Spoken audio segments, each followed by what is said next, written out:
नक्सलवाद भारत पर थोपा गया वो युद्ध जिसने इस्लामिक आतंकवाद से अधिक रक्त भारत की भूमि पर गिराया। क्या अंततः भारत इस युद्ध को जीत रहा है? बिहार को हम कह सकते हैं कि ऑलमोस्ट ये अभी पूरी तरह से नक्सल मुक्त हो गया है। भारत सरकार के संवाद इसी ओर संकेत करते हैं। समग्र देश नक्सलवाद की चपेट से मुक्त हो जाए। पिछले 12 वर्षों में नक्सलवाद में 77% की कमी आई है और मरने वालों की संख्या में 85% की गिरावट है।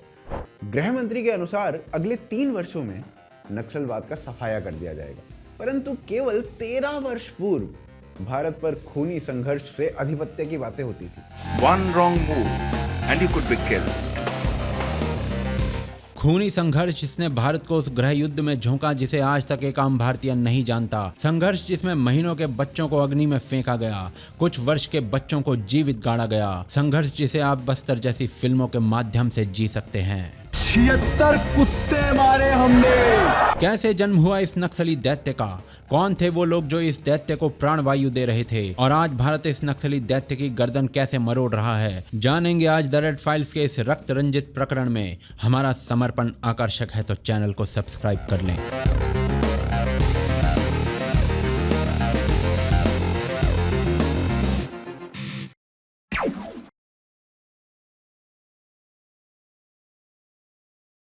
मार्च 2010 में भारत के गृह सचिव ने आधिकारिक रूप से कहा था कि माओवादी 2050 तक एक खूनी संघर्ष के माध्यम से भारत से प्रजातंत्र को समाप्त कर अपना आधिपत्य कर लेंगे।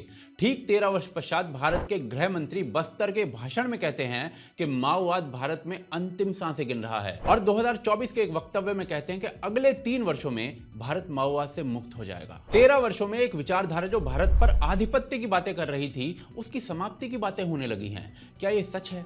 कैसे संभव हुआ ये? और क्या इसे भारत की सबसे बड़ी कामयाबी कहा जा सकता है? ये समझने के लिए माओवाद और नक्सलवाद भारत के साथ क्या करता रहा है, ये समझना पड़ेगा।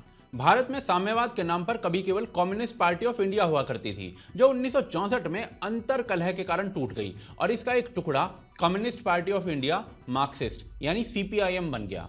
2 मार्च 1967 में बंगाल में पहली बार कांग्रेस के स्थान पर यूनाइटेड फ्रंट की सरकार बनती है, जो कई दलों से मिलकर बनती है, जिसमें सीपीआईएम भी एक था। इस सरकार के बनने के अगले ही दिन यानी 3 मार्च 1967 को बंगाल में दार्जिलिंग जिले के सिलीगुड़ी क्षेत्र के नक्सलबारी ब्लॉक में लगभग 150 किसान मजदूर औचक रूप से कृषि भूमि पर लाल झंडे गाड़कर कब्जा आरंभ कर देते हैं। 18 मार्च तक जमींदारों की बड़ी बड़ी भूमि पर आधिपत्य होने लगता है और कुछ समय पश्चात उनका अनाज और उनके हथियार भी छीन लिए जाते हैं। जनता दरबार बनाकर न्याय किए जाने लगता है। जून 1967 तक ये किसान मजदूर नक्सलबाड़ी, खारीबारी और फांसी देवा जैसे क्षेत्रों पर कब्जा कर चुके थे। नक्सलबाड़ी नाम के स्थान से ये कांड आरंभ हुआ, इसीलिए इसका नाम नक्सलवाद पड़ा और इस पूरे कांड के पीछे का सबसे बड़ा मस्तिष्क था चारू मजूमदार, जिसके लिखे 8 डॉक्यूमेंट आज भी नक्सलियों के लिए एक धर्म ग्रंथ की तरह हैं। नक्सलबारी का यह मुद्दा इतना लोकप्रिय हुआ कि सीपीआईएम की उत्तर प्रदेश, जम्मू, बिहार और आंध्र प्रदेश की यूनिट इसमें जुड़ गई और नवंबर तक तमिलनाडु, केरल, कर्नाटका, उड़ीसा के कॉमरेड्स भी इसमें जुड़ गए। All India coordination committee of revolutionaries नाम की एक संस्था बना डाली और इसी संस्था ने 1969 में एक नई राजनीतिक पार्टी बनाई, जिसका नाम था कम्युनिस्ट पार्टी ऑफ इंडिया, मार्क्सवादी, लेनिनवादी, और जिसके चीफ थे चारू मजूमदार। सरल शब्दों में यह नक्सलवादी माओवादी हिंसा का आरंभ था, जो 2007 तक आते आते भारत के 180 जिलों और 10 राज्यों को अपनी चपेट में ले चुका था। मैप में दिख रहा प्रभावित क्षेत्र भारत का 40% क्षेत्र है। अल जजीरा की एक रिपोर्ट के अनुसार 1980 से 2011 तक माओवादियों ने 10,000 लोगों की जान ले ली और 1 करोड़ से अधिक लोगों को बेघर कर दिया। एक अन्य आंकड़े के अनुसार 1996 से 2022 तक माओवादियों ने 13,000 लोगों की जान ली। इनमें से अधिकांश आम आदमी ही थे। 2008 में छपी इस रिपोर्ट के अनुसार माओवादी इन कामों में बच्चों का प्रयोग कर रहे थे। 6 से 12 वर्ष की आयु तक उन्हें माओवादी विचारों से भरते हुए हिंसा की ट्रेनिंग देते थे और 16 की आयु के पश्चात उन्हें इस हिंसा में झोंकते थे। यदि ये बच्चे आत्मसमर्पण का प्रयास भी करते तो इनके पूरे परिवार की हत्या कर दी जाती। इनफैक्ट चाइल्ड लिबरेशन आर्मी के नाम से पूरा सशस्त्र दल केवल बच्चों का था। परिवारों में दहशत भरने के लिए 4 वर्ष के बच्चे को मां के सामने जीवित दफना दिया जाता था। यदि मैं कहूं कि भारत के एक बड़े क्षेत्र में गृह युद्ध चल रहा था तो गलत नहीं होगा, क्योंकि इस व्याधि से लड़ने के लिए भारत का आम आदमी अपने सशस्त्र दल बनाने लगा था, जिसमें सबसे बड़ा था सलवा जुडूम, जिसका अर्थ होता है शांति मार्च। और इसमें लगभग 4000 आम आदिवासी सरकार से मिल रहे शस्त्रों का प्रयोग करके माओवादियों से लड़ रहे थे। इसके अलावा सनलाइट सेना बिहार के राजपूत और अपर कास्ट मुस्लिम समुदाय ने बना डाली थी। कुंवर सेना भी राजपूत समुदाय ने ही बनाई थी। भूमिहार लोगों ने रणबीर सेना का निर्माण कर लिया, जिसने साम्यवादियों के अनेकों नरसंहार कर डाले, जिसमें बच्चे और महिलाएं भी थे, क्योंकि इनके अनुसार वो बच्चे बड़े होकर नक्सली बनते और महिलाएं नक्सली बच्चों को जन्म देती। इसके अतिरिक्त कुर्मी समाज के लोगों ने भूमि सेना बना डाली और यादव उपनाम लगाने वालों ने लॉरिक सेना बना डाली। आंध्र प्रदेश में red tigers, Tirumala tigers, Palnadu tigers जैसे अनेकों ग्रुप्स बन चुके थे। सीधा संघर्ष था इन जातिगत सेनाओं और माओवादियों के मध्य। और गृह युद्ध क्या होता है? हर वर्ष लगभग 140 करोड़ रुपए आम आदमी से माओवादी बलपूर्वक छीनते थे। जन अदालत के नाम से नक्सली कोर्ट दर्जनों लोगों को हर वर्ष मृत्यु दंड देते थे और आपके बच्चों तक पहुंचने वाले नशे से ये अपने आतंक की फैक्ट्री चलाते थे। 2006 में प्रधानमंत्री मनमोहन सिंह ने माओवादियों को भारत के इतिहास का सबसे बड़ा खतरा कह दिया था और यह सत्य भी था, क्योंकि माओवादियों के पास 1 लाख से अधिक लड़ाके थे जो भारत के विरुद्ध, भारत की भूमि में, भारत के जंगलों में भारत के साथ लड़ रहे थे। और भारत का 40% क्षेत्र लगभग गृह युद्ध की स्थिति में था, जिसे अदा शर्मा की फिल्म बस्तर ब्रिलियंटली पोर्ट्रे करती है। 2009 में इस पूरे आतंक की रचयिता CPIM को प्रतिबंधित कर दिया गया, परंतु ये पर्दे की आगे की कहानी है। पर्दे के पीछे से इस आतंक को प्रश्रय देने वाले बौद्धिक नक्सलवाद की जानकारी आगे देखते हैं। सांप पूरे वर्ष बिल में रहने के पश्चात भी जब बाहर निकलता है तो विष ही उगलता है। माओवादी कदाचित वो सांप थे जिन्हें प्रश्रय देने के लिए बौद्धिक आतंकवाद की एक संपूर्ण श्रेणी तत्पर थी, जिसमें बुद्धिजीवी, न्यायविद, लेखक, समाजसेवी, पत्रकार, फिल्म निर्माता, प्रोफेसर, लेबर यूनियन जैसे वर्गों के जाने माने चेहरे एक नक्सली इकोसिस्टम के रूप में अपना कार्य कर रहे थे। एक ग्रामीण के हाथ पैर बंधे हुए हैं और वह नक्सलियों की बात का जवाब दे रहा है। ग्रामीणों से नक्सली पूछ रहे हैं, इसे छोड़ा जाए या मार दे। हिंदी फिल्मों में नक्सलवाद पर पहली फिल्म बनी द नक्सलाइट्स, जिसमें नक्सलवाद को प्रश्रय दिया गया और इसके पश्चात हजारों ख्वाहिशें ऐसी, चमकू, चक्रव्यूह, इनके जैसी फिल्मों के माध्यम से नक्सली घटनाओं को न्यायोचित ठहरा दिया गया। वहीं न्यूटन जैसी फिल्मों ने तो यह प्रश्न उठा दिया कि नक्सली हिंसा जैसी कोई चीज धरातल पर है भी या नहीं। ऐसी दर्जनों फिल्में बन चुकी हैं। कुछ फिल्म मेकर्स इसमें ना जेल तक जा चुके हैं। फरवरी 2010 में भारत सरकार ने कहा था कि नक्सलवाद पर प्रहार करने की राह में बुद्धिजीवी सबसे बड़ा रोड़ा है। इसे 2011 में भारत की अखंडता पर समय समय पर प्रहार करने वाली भारतीय लेखिका अरुंधति रॉय के द्वारा लिखे गए इस लेख से समझिए, जिसमें नक्सलियों को गांधी कहा जा रहा है, बंदूकों के साथ। ऐसे दर्जनों बुद्धिजीवी भारत के कोने कोने में फैले रहे हैं। जो आदिवासी उठ के आ रहे, जो अपने ज़मीन के लिए लड़ रहे हैं, जो अपने हक के लिए लड़ रहे थे, सबको माओवादी बना दिया था। बुद्धिजीवियों से आगे विश्वविद्यालयों की स्थिति देखते हैं। नवंबर 2019 में पुलिस ने बस्तर जिले में 2 प्रोफेसर्स को पकड़ा। एक दिल्ली यूनिवर्सिटी से था, दूसरा JNU से था। दोनों का माओवादियों से संबंध था और हत्या के संबंध में पकड़े गए थे। नवंबर 2019 में ही केरल में एक लॉ स्टूडेंट माओवादियों के साथ पकड़ा गया था। दिल्ली यूनिवर्सिटी के प्रोफेसर GN साई बाबा को तो उम्र कैद तक हो चुकी है, माओवादियों के साथ रिश्तों के कारण। JNU और दिल्ली यूनिवर्सिटी के 2 प्रोफेसर्स और उनके कुछ साथियों ने छत्तीसगढ़ के दूर दराज के गांव में जाकर गांव वालों से मुलाकात की, उन्हें नक्सलियों का समर्थन करने के लिए उकसाया। यही लोग अध्यापक बनकर छात्रों के मस्तिष्क को संक्रमित करते हैं। Hindu society must be one of the most violent, to the roots violent society in the world. Vinayak Sen व्यवसाय से एक डॉक्टर थे, पर इतना उच्च पद ना उन्हें अर्बन नक्सल बनने से रोक पाया, ना उम्र कैद से। यही हश्र एक्टिविस्ट का भी हुआ जब 2018 में नरेंद्र मोदी की हत्या की योजना बनाते हुए पर्चे छापे गए और 19 एक्टिविस्ट इसमें पकड़े गए। ये लोग मानवाधिकार के वकील, बुद्धिजीवी, लेखक जैसे पेशों से संबंधित थे। The catch that this letter was written over a year ago. Why was nothing done if indeed an assassination bid was being plotted on no one less than the Prime Minister himself? न्याय के क्षेत्र में भी यही हाल है। प्रशांत भूषण जैसे senior वकील जब माओइस्ट एरियाज में प्लेबिसाइट करवाने की बातें कर देते हैं तो ये ना बिना कारण नहीं होता है। ना ही कोर्ट आधी रात में नक्सली केसेस सुनने के लिए अकारण खोले जाते हैं। आम आदमी सालों तक कोर्ट में चक्कर काटता है, तो नक्सली केस आधी रात को क्यों सुने गए? ये प्रश्न उठने चाहिए। इसी कड़ी का अंतिम बंधन है मीडिया, जो नक्सलवाद पर कैसा भी नैरेटिव बना सकता है। The Maoists believe the government isn't serious about its offer of talks if they lay down their arms and insist the Maoists only pick up arms in self-defense. Salva जुड़ूम जैसे संगठनों के माध्यम से आम लोग नक्सलवाद से लड़ने लगे। इसी सालवा जुड़ूम के विरुद्ध कोर्ट में केस लड़े गए, मीडिया में नैरेटिव छेड़े गए और इसे कोर्ट के आदेश से बैन करवा दिया गया।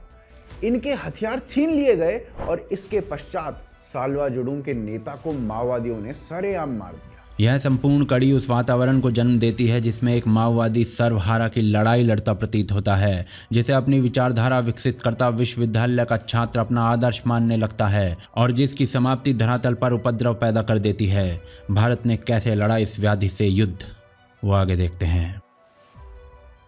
कश्मीर में पोषित आतंक भारत के अंतिम कोने तक पहुंचा, परंतु माओवादियों द्वारा पोषित आतंक को बौद्धिक आतंक ने छुपाया। फिल्मों के द्वारा इस आतंक को आवश्यक बताया गया।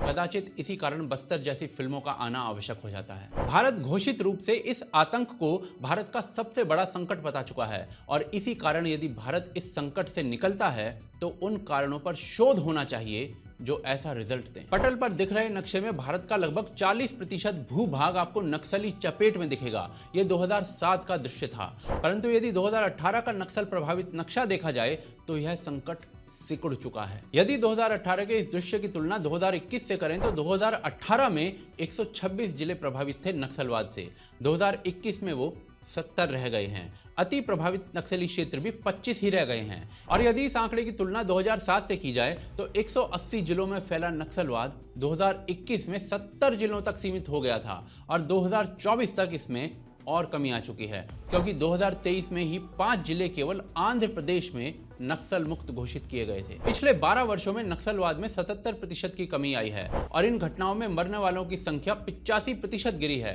और यही कारण है कि अगले 3 वर्षों में नक्सलवाद से मुक्ति का दम भरा जा रहा है। पुलिस के हाथ लगी माओवादी रिपोर्ट्स के अनुसार भी उन्हें माओवादी बनने के लिए लोग नहीं मिल रहे हैं। उनके सैनिकों की संख्या घट रही है और शस्त्र भी कम हो रहे हैं। SRE यानी कि सिक्योरिटी रिलेटेड एक्सपेंडिचर पहले 126 जिलों में जा रहा था, 2021 में वो 70 जिलों तक सीमित हो गया।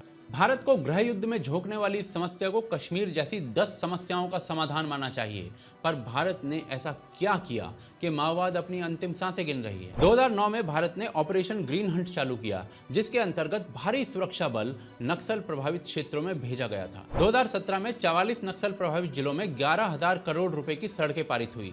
2021 में छत्तीसगढ़ के नक्सली क्षेत्रों में 478 किलोमीटर की सड़कें पारित की गई। मध्य प्रदेश में भी नई बनती सड़कों को माओवाद के विरुद्ध एक शस्त्र के रूप में प्रयोग किया जा रहा है। अब तक कुल 17,000 किलोमीटर की सड़कें पारित हुई हैं नक्सल प्रभावित क्षेत्रों में और 11,000 किलोमीटर से अधिक बन चुकी हैं। माओवादी सड़क बनाने वाले वाहनों को जला तो रहे हैं, तब भी ये सड़क बन रही हैं। ऐतिहासिक रूप से माओवादी स्कूल और सड़कों को तबाह करने के लिए जाने जाते हैं, क्योंकि दोनों उन्हें समाप्त करने में सहायक सिद्ध होती हैं। 1998 से 2019 तक इन क्षेत्रों में आदिवासी बच्चों के लिए खुलने वाले 142 एकलव्य स्कूल पारित किए गए थे। 2019 से 2022 यानी 3 वर्षों में 103 नए एकलव्य स्कूल पारित किए गए हैं। बॉर्डर सिक्योरिटी फोर्स के एयर विंग को सुदृढ़ किया गया एयर ऑपरेशंस के लिए। नक्सली फंडिंग को समाप्त करने के लिए भारत सरकार द्वारा टीम्स बनाई गई, जिसमें IB, CID, NIA और ED के अफसर सम्मिलित हैं। वहीं नक्सल सरेंडर स्कीम के अंतर्गत अनेकों नक्सल हथियार डाल रहे हैं। इस सारे प्रोसेस में राज्य सरकारों के साथ मिलकर काम किया गया है और केंद्र से आने वाले पैसे का प्रयोग राज्य सरकारों ने भी इस क्षेत्र की पुलिस के आधुनिकीकरण में लगाया है। 2343 नए मोबाइल टावर्स लगाए गए हैं जो 4G को सपोर्ट करते हैं अच्छी कनेक्टिविटी के लिए, और दूसरे फेज में 2500 और नए टावर्स लगाए जा रहे हैं। 2017 में बस्तरिया बटालियन जैसे सुरक्षा बल की रचना की गई, जिसमें सभी सैनिक नक्सली क्षेत्र के ही हैं। नक्सलियों और क्षेत्रीय लोगों की बोली जानते हैं, पर इन सबसे आगे एक चीज वो हुई जिसने भारत के सबसे बड़े संकट को मुंह के बल गिराया है। क्या है वो चीज, वो आगे देखते हैं।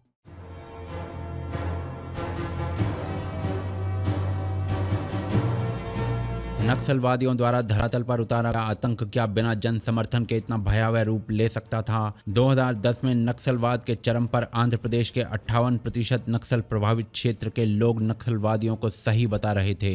क्या कारण था इस समर्थन का? 2009 की इस रिपोर्ट के अनुसार भारत के 100 सबसे गरीब जिलों में 85 नक्सलवाद की चपेट में आ चुके थे और इन जिलों में 32% जनसंख्या गरीबी की रेखा से नीचे थी। राज्य सरकारों द्वारा लोगों को दी जाने वाली शिक्षा, स्वास्थ्य और अन्य सुविधाओं का बुरा हाल था और यह सबसे बड़ा कारण बना माओवाद के पोषण का। The Naxalites came to our village one night. They picked up my brother, took him to the outskirts of the village and killed him. नक्सलवाद की चपेट में आने वाले क्षेत्र विकास की दौड़ में सबसे पीछे थे और इसी के मध्य 2018 में एस्पिरेशनल डिस्ट्रिक्ट प्रोग्राम आया, जिसमें देश के 112 सबसे पिछड़े क्षेत्रों को ट्रांसफॉर्मेशन के लिए चुन लिया गया। 49 इंडिकेटर्स चिन्हित किए गए, जिसमें health and nutrition, education, agriculture, financial inclusion, skill development और इंफ्रास्ट्रक्चर इनके जैसे विषय थे। एक डैशबोर्ड बनाया गया जिसमें ये सभी जिले एक दूसरे से आगे बढ़ने के लिए कंपीट कर रहे थे। यह प्रयोग अचूक था। क्षेत्रों में आगे बढ़ने की प्रतियोगिता क्या परिवर्तन लाई, इसे बस्तर क्षेत्र के नक्सल प्रभावित कोंडागांव जिले के उदाहरण से समझते हैं। 2019 में कोंडागांव पूरे वर्ष 112 जिलों में प्रथम स्थान पर रहा, शिक्षा, स्वास्थ्य, कृषि जैसे विषयों में परिवर्तन लाकर। कोंडागांव में गर्भवती महिला कुपोषण का शिकार रहती थी और अनेकों शिशु जन्म के समय मारे जाते थे। इसे रोका गया सिख न्यूबॉर्न केयर यूनिट जैसी सुविधाओं की स्थापना के साथ। कृषि के लिए 550 किसान क्लब्स की स्थापना की गई। क्षेत्र के 75% किसान मक्की की खेती करते थे, तो इसे प्रोसेस करने के लिए प्लांट बन रहा है। महिलाओं को कौशल विकास के माध्यम से चूड़ियां बनाने, LED बल्ब विकसित करने जैसे क्षेत्रों में डाला गया। बच्चों के लिए स्पेशल कोचिंग क्लासेस लगाई गई और रोड कनेक्टिविटी पर मुख्य ध्यान दिया गया। इस नक्सल प्रोन एरिया में सबसे बड़ी चुनौती सड़क बनाने की है, क्योंकि वहाँ तक अगर लोगों की पहुँच होती है तो उनके लिए, नक्सलियों के लिए ज़्यादा तकलीफ देह होता है, इसलिए उनके द्वारा हमेशा उसको डिस्टर्ब किया जाता है। और इस सड़क को बनाने में लगभग हमारे 10 जवानों की शहादत गई है। इस स्कीम के पश्चात केवल 3 वर्षों के परिश्रम से 2022 में कोंडागांव नक्सलवाद से मुक्त घोषित कर दिया गया। 2022 के सितंबर में बिहार को नक्सलवाद से मुक्त घोषित कर दिया गया, जिसके 13 जिले एस्पिरेशनल डिस्ट्रिक्ट की श्रेणी में आते थे। सभी के सभी कम अधिक मात्रा में नक्सलवाद से प्रभावित थे। मनुष्य के समक्ष जब बुनियादी सुविधाओं का भी अभाव हो तो मस्तिष्क पर कोई भी विचारधारा हावी हो सकती है। नक्सलवाद को सामान्य मानव के अभावपूर्ण जीवन ने जन्म दिया। इसी अभाव की मृत्यु नक्सलवाद की मृत्यु का कारण बन रही है। एक भारतीय को यह धीमी मृत्यु कैसे देखनी चाहिए, वो आगे देखते हैं। माओवाद भारत में इस्लामिक आतंकवाद से भी बड़ी समस्या रही है और यदि आज भारत एक राष्ट्र के रूप में इसकी समाप्ति की बात कर रहा है तो भारत के प्रत्येक जन को पता होना चाहिए कि हम किस समस्या पर विजय की बात कर रहे हैं। यदि इस समस्या को जीकर देखना है तो फिल्म बस्तर देख सकते हैं और यदि इस विजय का स्केल देखना चाहते हैं तो जो मैं बोलने वाला हूं ना, उसे ध्यान से सुनिए। 1965 में अकरम यारी नाम का माओवादी अफगानी लीडर गृह युद्ध के माध्यम से अफगानिस्तान के भीतर सरकार को उखाड़कर फेंक देना चाहता था। पूर्व बांग्ला सर्वहारा पार्टी बांग्लादेश का माओवादी ग्रुप था जो 1970 के दशक में बांग्लादेश पर खूनी संघर्ष के माध्यम से आधिपत्य करना चाहता था। इक्वाडोर में भी माओइस्ट विचारधारा वाली पार्टी गृह युद्ध के माध्यम से देश की राजनीतिक सत्ता पर आना चाहती थी। 1968 से 1974 तक गौचे प्रोलोटरीने नाम का माओवादी संगठन फ्रांस पर आधिपत्य के लिए लगा हुआ था, जो जल्द ही हार गया। ईरान जैसे इस्लामिक देशों में भी 1976 में बना कम्युनिस्ट माओवादी ग्रुप ईरान को खूनी संघर्ष के माध्यम से जीतने के लिए कमर कस चुका था। फिलिस्तीन जैसे देश तक में माओवादी पार्टी फिलिस्तीन पर गृह युद्ध के माध्यम से अपना झंडा गाड़ने की सोच चुकी थी। फिलिस्तीन के भीतर माओवादी संगठन आज भी एक सशस्त्र संगठन के रूप में प्रजातांत्रिक सरकार को उखाड़ फेंकने के संघर्ष में लगे हुए हैं। स्पेन जैसे यूरोपीय देशों में भी माओवादी संगठन खूनी संघर्ष के माध्यम से तख्ता पलट का प्रयास कर चुके हैं। सरल शब्दों में विश्व के अनेक देशों में माओवादियों ने खूनी संघर्ष के माध्यम से सत्ता तक पहुंचने का प्रयास किया है और अनेक देशों ने उसे समय पर कुचला है। परंतु भारत में ऐसा नहीं हुआ। भारत में राजनीतिक दलों ने अपने राष्ट्रीय दायित्वों को सत्ता प्राप्ति के लिए जलती लकड़ी से स्वयं फूका है। भारत में सिक्कों की खनक ने बुद्धिजीवियों को अपने ज्ञान का दुष्प्रयोग करने के लिए बाध्य किया है। भारत में न्यायपालिका के भीतर भारत के मस्तक पर खूनी संघर्ष थोपने वाली इस विचारधारा को बचाने का संघर्ष हुआ है। भारत के लोकप्रिय साहित्य और कला के क्षेत्र में इस दुर्दांत विचारधारा को भारत की आवश्यकता बताया गया है और भारत के सैन्य बलों को वर्षों तक इस आग में आहुति के रूप रूप में झोंका गया है। और यही कारण है कि भारत से माओवाद की समाप्ति की बात भारत के आधुनिक इतिहास की सबसे बड़ी समस्या का समाधान है। क्या आप इस विचार से सहमत हैं? कमेंट्स में हमें बताएं। वीडियो को शेयर अवश्य करें और चैनल को सब्सक्राइब करे बिना ना छोड़ें। सपोर्ट करें हमारे कार्य को patreon.com और UPI के माध्यम से। लिंक आपको डिस्क्रिप्शन और पिन कमेंट में मिल जाएंगे। स्क्रीन पर दिख रहा रेड फाइल का दूसरा प्रकरण अवश्य देखें, जो आपको बिहार के सबसे बड़े कैंसर के बारे में बताएगा। अगले सप्ताह पुनः मिलते हैं रेड फाइल्स के एक और विनाशक प्रकरण।